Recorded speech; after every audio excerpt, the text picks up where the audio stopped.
संदीप हा एका गरीब कुटुंबातील मुलगा होता। त्याच्या आईने खूप कष्ट करून त्याला शिकवले।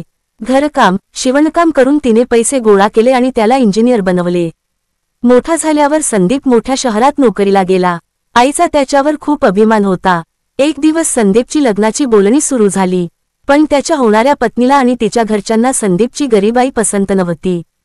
त्यांनी सांगितले की आईला वृद्धाश्रमात ठेवल्यासच आम्ही लग्नाला संमती देऊ। संदीप आईला वृद्धाश्रमात ठेवून मोकळा झाला। काही महिन्यांनी त्याला आईची आठवण आली।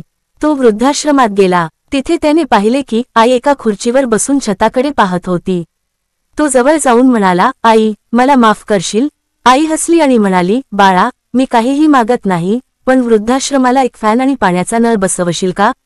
संदीप आश्चर्यचकित झाला आणि विचारले, का ग आई? आई म्हणाली, कारण मी इथे राहणार नाही, पण उद्या तुझी मुलं तुला इथे सोडून जातील, तेव्हा त्यांना त्रास होऊ नये।